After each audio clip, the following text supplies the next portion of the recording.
Salamun alaikum. Today, inshallah, we're going to ask you a very serious and significant question. How much confidence do we have in the Quran? How much confidence do we have in the truthfulness of the words of Allah subhanahu wa ta'ala that were revealed in the Quran? And this is a very significant question because if you don't have that type of confidence, then there is no way the Quran will open up to you, and there's no way you're going to get to learn about the Quran. Allah has no obligation to provide guidance to those who have doubts and who have significant concerns that have not been resolved while they're trying to understand the Quran. So, inshallah, we're going to discuss a few significant verses, and they're going to be a little shocking to some of you. I ask you that you remain patient, you allow yourself the perseverance, and you give yourself a chance to understand, to reflect. And if you have any questions, kindly please include them in the comments below. As always, I encourage you to subscribe so you continuously receive the new segments that we publish on a regular basis. But most of all, I would encourage you to include your comments down below. All right, we're going to start with 3 or 4 verses that are really relevant to this discussion, and they will test your faith. They will test how much confidence you have in the words of Allah subhanahu wa ta'ala. The first verse is from Surah Yusuf, and they're pretty much similar, so we're going to go through them pretty quickly. The first verse is verse 12:102. 12:102. Surah Yusuf is 12, and this is, as you know, this is about the story of Prophet Yusuf. Allah subhanahu wa ta'ala tells us in the Quran, in this verse, which is at the end of the surah, approximately about 9 verses away from the end, after the whole story has been told to us, Allah subhanahu wa ta'ala says, ذَلِكَ مِنْ أَنْبَاءِ الْغَيْبِ نُوحِيهِ إِلَيْكَ وَمَا كُنْتَ لَدَيْهِمْ إِذْ أَجْمَعُوا أَمْرَهُمْ وَهُمْ يَمْكُرُونَ. Allah subhanahu wa ta'ala says that everything we've told you in this surah, that, i.e. the story of Yusuf, which has been recounted in this surah, is an account of the truth that is currently beyond perception. Anba al-ghayb. Ghayb is everything that is not known to human beings. In other words, at the time of revelation of this surah, Allah subhanahu wa ta'ala is telling us and telling Prophet Muhammad alayhi salatu wasalam that nobody knew this information. Think about this a little bit. The whole story that's told in the Quran about Prophet Yusuf was not known at all at the time of the revelation of Surah Yusuf. That's exactly what this word means. Anba al-ghayb. Nobody knew this. Nobody had access to such knowledge at the time of revelation. I'm not making this up. This is very simple language, very simple composition of Arabic. Allah subhanahu wa ta'ala continues, and that we enjoin as guidance in your prophetic career upon you, addressing Prophet Muhammad, of course. And the verse continues with some additional details about the story. I want you to reflect on this, because the story of Yusuf that we were told in the books of tafsir is exactly 90% the same as the story that existed in the corrupted Torah, the corrupted version of the Torah that did exist at the time of Prophet Muhammad sallallahu alaihi wasallam. So the books of tafsir brought that story and imposed it over the Quran while they were reading this verse, which tells us that the story in the Quran is unknown to any human being at the time it was revealed to Prophet Muhammad.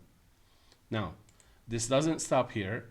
If we go to Surah Al-Imran, which is Surah number 3, verse 44, after telling us about the story of Zakaria and Yahya and Maryam and Isa alayhim salam, the exact same language appeared. ذَلِكَ مِنْ أَنْبَاءِ الْغَيْبِ. What we just told you about these 4 people, Zakaria, Yahya, Maryam, and Isa, was unknown to any human being at the time of its revelation. I know this is significant, and I hope you appreciate how significant these verses are. Now, to confirm this concept about Prophet Isa specifically, we go to Surah Al-Kahf, and I want you to pay attention to what Surah Al-Kahf, in the opening few verses of Surah Al-Kahf, I want you to sort of appreciate what these verses are saying. Surah Al-Kahf is chapter 18, verse 4. Allah subhanahu wa ta'ala says, this book, of course, the first three verses, first three ayahs are talking about the verses, or the book, the Al-Kitab, right? The essence of the book itself. And then Allah subhanahu wa ta'ala continues, and this book is warning. وَيُنذِرَ الَّذِينَ قَالُوا اتَّخَذَ اللَّهُ وَلَدًا. And it's a warning to those who claim that Allah has taken as intermediary, or an intermediary as a son. In other words, it's referring to those who claim that Isa is the son of God. Jesus is the son of God. And Allah subhanahu wa ta'ala is telling us this book, this Quran, contains a stern warning to those people. And then it continues, verse 5, and please pay attention. مَا لَهُمْ بِهِ مِنْ عِلْمٍ. They have no knowledge about him. Let me repeat it. مَا لَهُمْ بِهِ مِنْ عِلْمٍ. They have no knowledge about him. And neither did their forefathers. وَلَا لِآبَائِهِمْ. Their forefathers did not know enough or anything about Isa. كَبُرَتْ كَلِمَةٌ تَخْرُجُ مِنْ أَفْوَاهِهِمْ. Grave or conceited is that word that comes out of their mouth. In other words, they're claiming that Isa is the Son of God.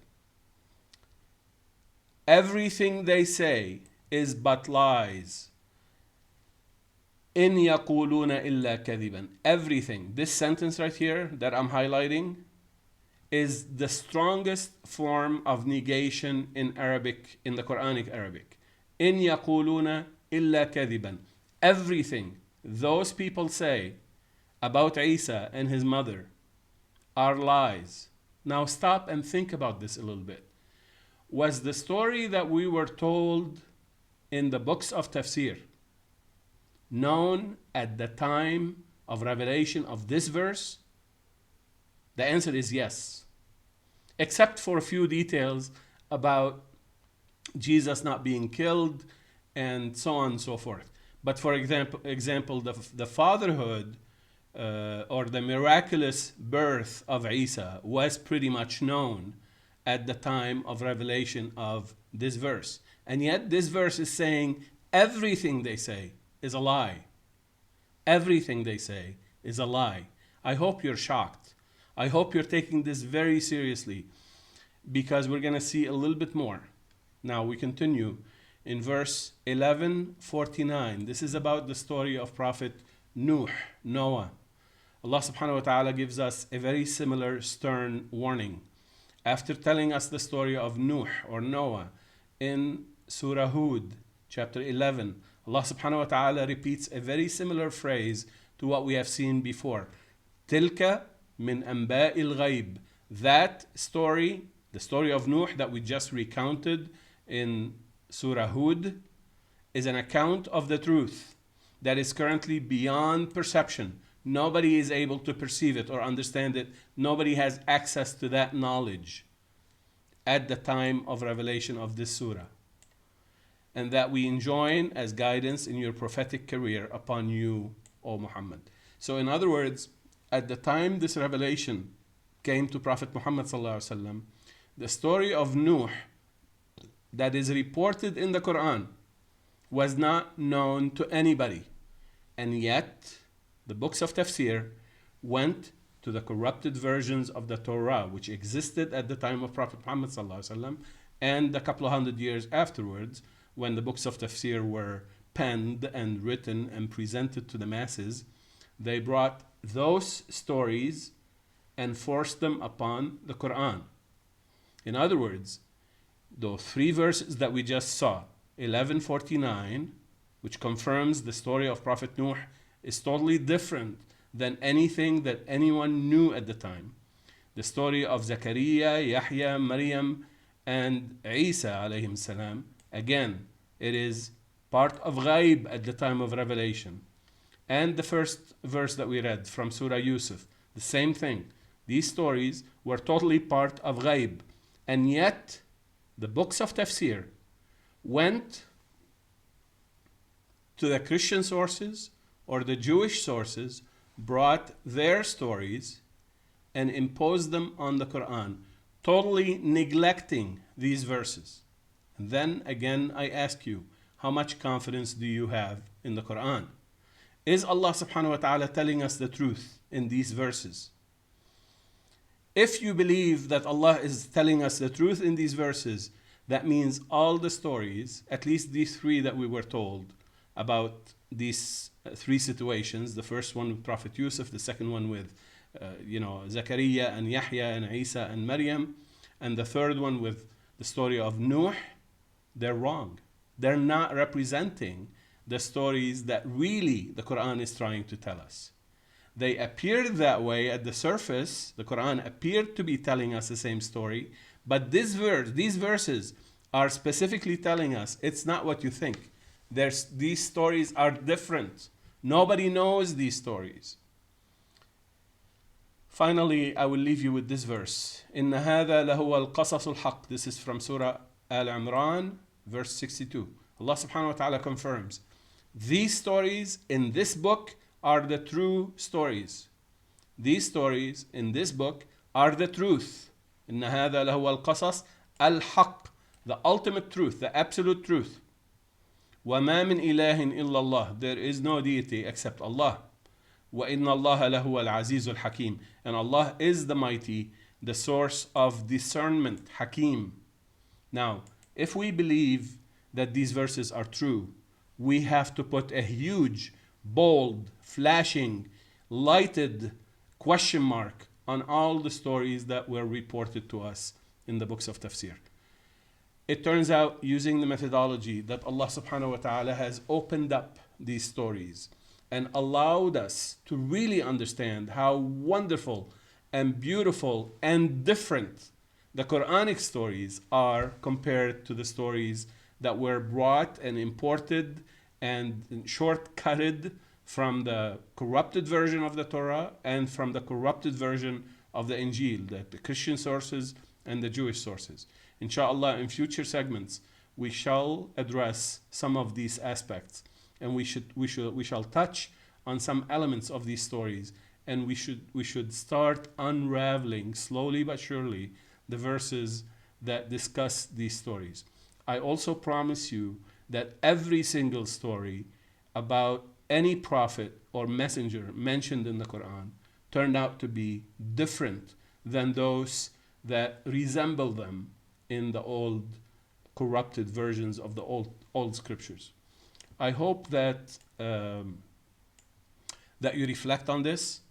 I would like to ask you to take a few minutes in the comments and put some of the questions that you have in your mind about some of these stories, some of the things that don't make sense to you, some of the things that have caused you to pause, some of the things that have caused you to doubt the veracity of these stories. Put them in the comments so that we can start having a serious, significant conversation.